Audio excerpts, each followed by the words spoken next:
They say that if you want to know a person's soul, you shouldn't look at their face. You should look at what they obsess over in the dark. For me, it was the pores of a man's skin. For 3 days, I'd been agonizing over the bridge of a nose, the sharp angle of a jawline, and the specific honeyed brown of eyes that usually looked at me with nothing but professional distance. My name is ClaraMay Roman, and to the world, I am a rich brat, the quiet, sheltered daughter of a man whose name is whispered in fear across the city. My life was a series of conservative two-piece suits, high-security SUVs, and the constant, suffocating presence of Dakota, my bodyguard. But behind the Roman family mask, I was an artist, and I was a thief. I didn't steal jewels or cash. I stole data. While my father thought I was daydreaming at my desk, I was memorizing ledger codes and encrypted financial routes. I thought I'd keep those secrets forever, buried under layers of oil paint and yearning. I thought I could love Dakota from a distance and stay a safe little princess. Have you ever felt like you were living two lives? The one everyone expects of you, and the one that's actually burning inside? Drop a comment if you've ever had a secret so big it felt like it was going to consume you. I was wrong. My best friend stole my secret. My father tried to sell my soul to the family business, and my bodyguard became the very target I had to save. So, I did the only thing a Roman woman knows how to do. I changed the game. I became Mia Travo, and I used my art to turn my father's empire into a public execution. The Roman estate smelled of old money and cold intentions. It was a place of marble floors that echoed too loudly, and secrets that were kept behind heavy, soundproof doors. My studio was the only room where the air felt like it belonged to me, though even here, the shadow of my father's influence loomed in every corner. I leaned back from the easel, my hand trembling slightly as I held the brush. Satisfaction was a ghost I'd been chasing for 48 hours. The portrait on the canvas was intoxicating. That was the only word for it. It wasn't just a likeness of Dakota. It was an interpretation of him through the lens of my own hunger. I'd used deep violets and electric blues to capture the virile facade he wore for protection, bleeding into soft pinks and warm ambers where I saw his true self creep through. His eyes were the hardest part. In reality, Dakota's eyes were like flint, hard, observant, always scanning for a threat. But when he looked at me, just for a millisecond before he remembered his place, there was a heat there, a question.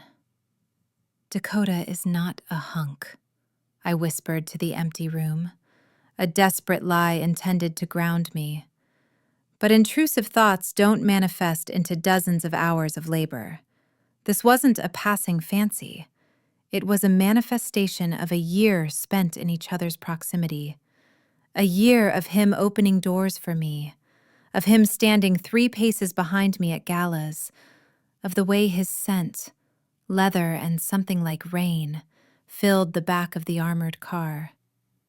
I wanted him to see me. Not ClaraMay the heiress, not the descendant of a powerful man. I wanted him to see the power I held in my own fingers. The doorknob jiggled. Adrenaline spiked in my throat. I grabbed a paint-stained sheet, throwing it over the easel just as the door cracked open. Dakota's head poked through. He didn't just enter a room, he tactical checked it. "Miss ClaraMay, you got a visitor," he announced. His voice was a low rumble, the kind that vibrated in my chest. "It's Mary, isn't it?" I asked, trying to keep my voice steady as I wiped my hands on a rag. The only one I let through, he said, stepping fully into the room. He looked intimidating. Black suit, earpiece, shoulders that seemed to take up the entire doorway. But I saw the way his eyes flickered to the covered easel. He was overprotective, yes, but was it just the job? Or was I confusing reality with my amorous fantasies? She can come in, I said. You don't have to ask for my approval every time, Dakota. She's my only friend.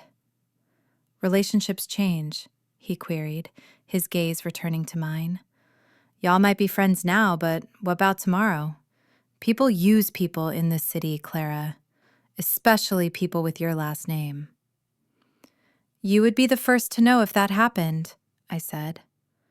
I felt the words hang in the air, too direct, too heavy with the implication that he was the only one I truly trusted. A smirk tugged at the corner of his mouth. It wasn't a professional smile. It was something else. I appreciate that. He closed the door, leaving me alone for 3 seconds before the whirlwind that was Mary burst in. Mary was the antithesis of the Roman family. She was neon colors, loud laughter, and a total disregard for security protocols. She was dragging a heavy duffel bag, her eyes wide with animated energy. "Claire, I have news! Real news!" She stopped, squinting at me. "What's on your face?" She grabbed a tissue from my desk and started wiping my cheek. I realized I'd splashed dirty brush water on myself in my panic to hide the painting. "It's nothing," I said, swatting her hand away. "What's in the bag, Mary?" "Your future," she whispered, dropping the bag onto my pristine table with a heavy clunk. "I found an opportunity for you. An amateur art expo and contest. No names, no history, just the work. You can finally make a name for yourself, Claire." "You know I can't," I said, the familiar weight of my father's name settling on my shoulders. "If I enter as a Roman, I win because of the name, or I lose because people hate the name. There is no fairness for me." "I'm not accepting that," Mary said, her voice turning sharp. "We give you a makeover. A blonde wig, heavy makeup, a total style shift. And this." She reached into her pocket and pulled out a plastic card. A fake ID. Mia Travo. The photo was me, but not me. It was a girl who looked like she took risks. A girl who didn't live behind bulletproof glass. "Your dad's corruption shouldn't be your punishment," Mary said, her voice softening. "Open the bag." I zipped it open.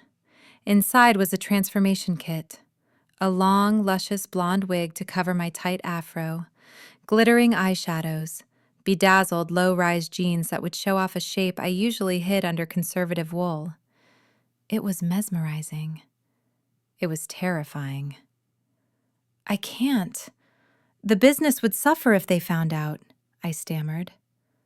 "The business?" Mehri's eyes went to the sheet-covered easel. Before I could stop her, she tore it off. The portrait of Dakota was exposed. In the bright afternoon light, my yearning was undeniable. Every brushstroke was a confession. The blues, purples, and pinks didn't just capture his face. They captured my despair. Mehri froze. "Claire, this is—" Ring, ring! The sound of my phone was like a cold bucket of water. I looked at the screen. Father. "I have to take this," I whispered, sliding into the hallway. "Father," I said, adopting the stiff tone he required. "I have an opportunity for you," he said. "No hello, no how are you, just business. Your Uncle Raymond had an early retirement. There's an opening for you to take over operations in the logistics division. You start tomorrow." "Father, I'm not sure if I'm prepared." "You're a Roman. You were born prepared. I'll have the car pick you up at 8. He hung up. I felt the walls of the hallway closing in. Logistics. That was where the real shadows lived. That was where the money laundering happened. He wasn't giving me a job. He was making me an accomplice. I heard a door close at the end of the hall. Faint, quick footsteps. I spun around, but the hallway was empty. A chill went down my spine. Had someone heard? I rushed back into the studio, my mind made up. I would do it.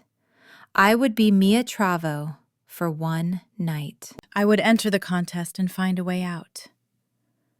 But when I opened the door, the studio was empty. Mary was gone, and the easel was bare. My painting of Dakota, my confession, my heart, my secret, was gone. Panic is a cold thing. It doesn't scream, it whispers. As I stared at the empty easel, the reality of my situation hit me with the force of a physical blow. Mary hadn't just taken a painting. She had taken the only piece of my soul that wasn't under my father's thumb. And she had taken it to a public expo where every set of eyes, including my father's scouts, could see it. I didn't have time to process the betrayal. If I didn't get to that expo as Mia Travo, ClaraMay Roman was going to be the one whose life ended tonight. I locked the studio door. My hands, usually so steady with a brush, fumbled with the zipper of Mary's duffel bag. I tore off my conservative wool blazer, feeling the soak lining catch on my skin. I stepped into the bedazzled low-rise jeans. They sat low on my hips, a provocative contrast to the high-waisted slacks I'd worn since I was 16. Then came the face. I sat at my vanity, staring at the girl in the mirror. I took off my glasses, blurring the world into a soft, focused dream. I applied the makeup, not the subtle, natural palette my father preferred, but a war paint of glittering emerald eyeshadow and a deep, defiant crimson on my lips. Finally, the wig. I pulled the long, luscious blonde strands over my afro. The transformation was haunting. The girl in the mirror wasn't a Roman. She was Mia. She was the kind of girl who lived in the sunlight. Confidence, sharp and unfamiliar, surged through me. I didn't just look different. I felt dangerous. I was lost in the infatuation of my own reflection when the lock on the door clicked. I spun around. Dakota was standing there. He didn't barge in. He glided, his eyes scanning the room for threats before they landed on me. He froze. Clara?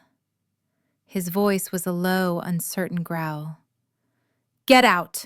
I snapped, my heart trying to leap out of my throat.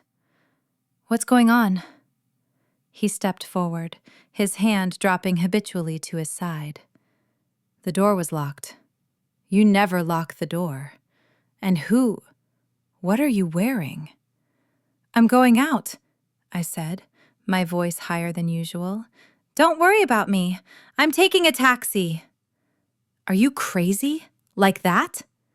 He gestured to the glitter on my cheeks, the way the jeans hugged my curves. "You know how much attention you'll attract? Do you have any idea what kind of target you're putting on yourself?" "What kind of attention, Dakota?" I challenged, stepping closer. I could smell him now, the rain and leather. "The kind you're supposed to protect me from, or the kind you're afraid to see?"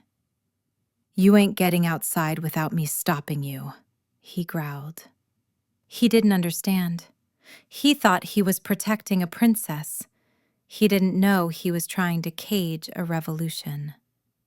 I ducked under his arm, my heels clicking against the marble as I ran for the service entrance. The taxi ride was a blur of neon and sweat. Dakota had glided into the seat beside me before I could even shut the door, his presence a heavy, brooding weight in the cramped space. He found the fake ID on the floorboards where I dropped it in my haste. Mia Travo, he read, his thumb brushing over the photoshopped blonde hair. What happened with Mayri, Clara? Where is she taking you? Why? I can't have any private moments? I looked out the window, watching the city lights streak by like fallen stars. Maybe I'm tired of being a Roman. Maybe I just want to be Mia for an hour. He moved closer, his shoulder pressing against mine. The driver hit a pothole, and for a second, we were chest to chest. Do you not want anything to do with me? Is that what this is? A disappearing act? I mean, you don't have a choice, do you? I whispered, the bitterness leaking into my voice. My father is moving me to logistics tomorrow, taking over for Uncle Raymond. If you want to grow in the family, staying by my side is your ticket to a corner office. You're just doing your job. Dakota's hand reached out, his fingers catching my chin, turning my face toward his. His lips were so close I could feel the heat of his breath. Why don't you think I don't want to be here? I chose to be in this position, Miss ClaraMay, long before your father offered me the promotion. The air in the taxi disappeared.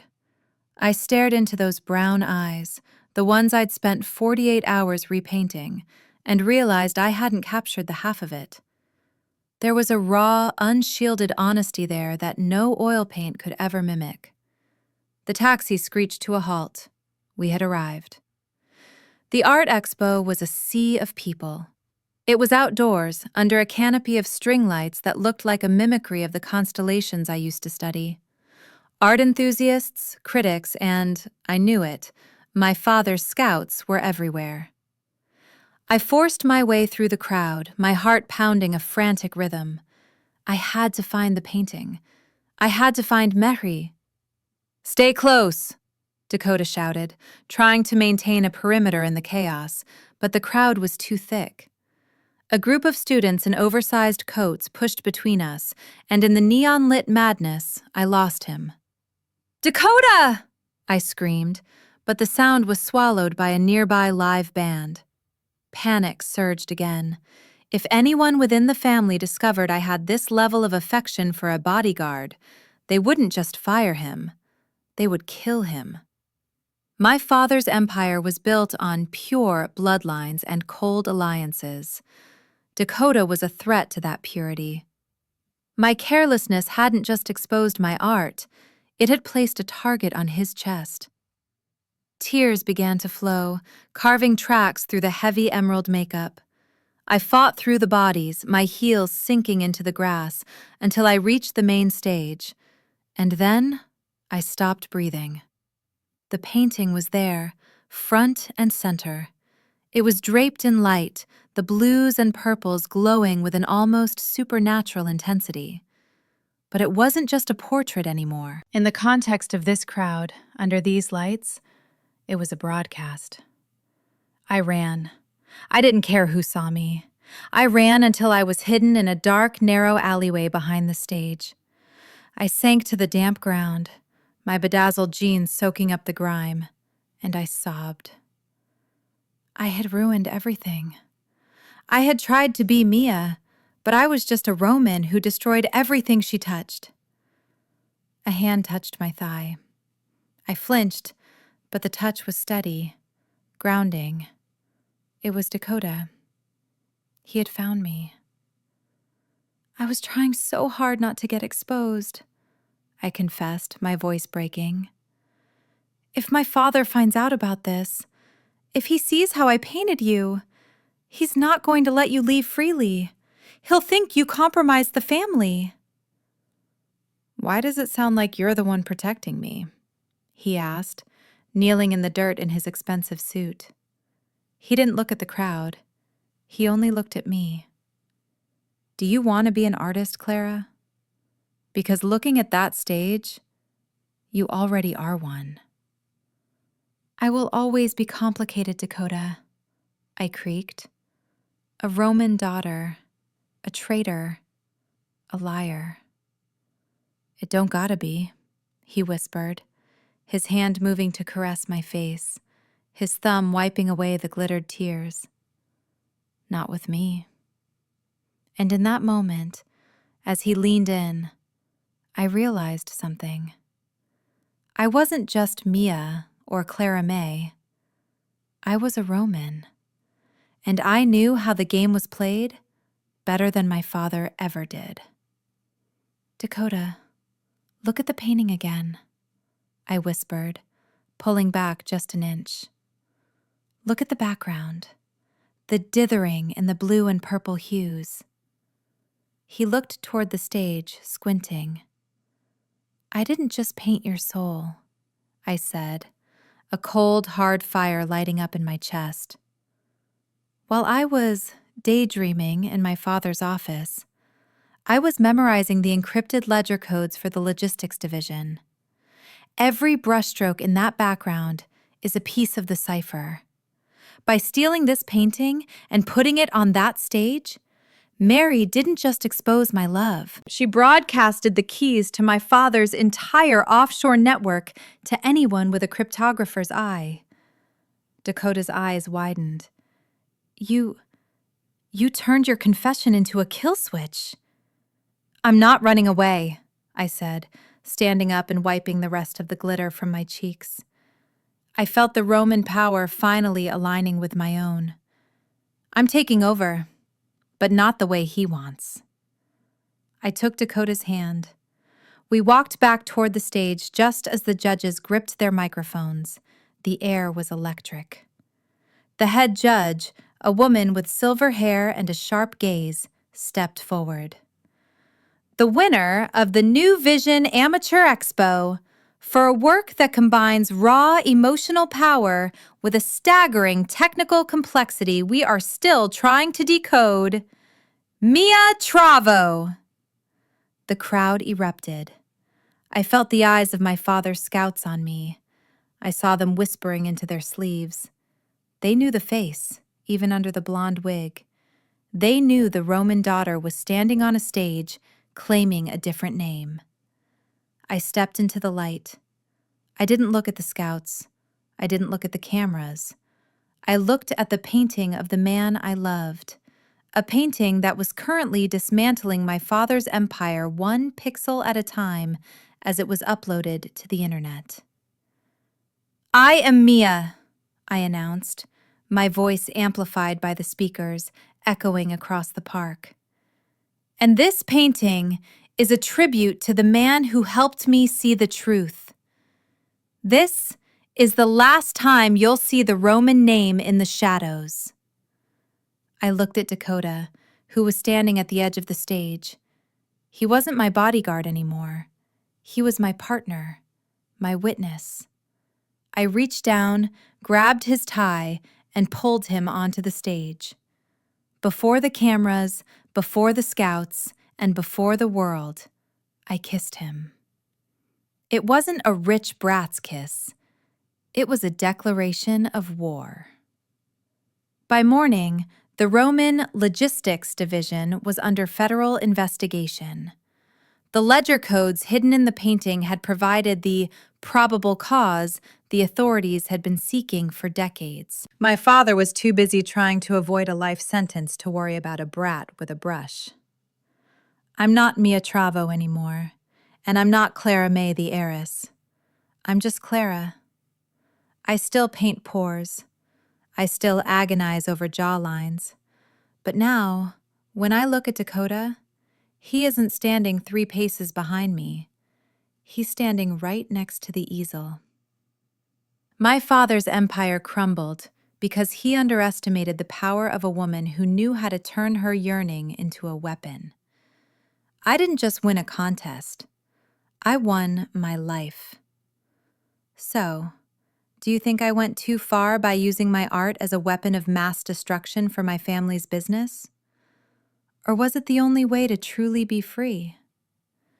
Let me know in the comments, and if you want more stories about women who know how to play the long game, hit that subscribe button.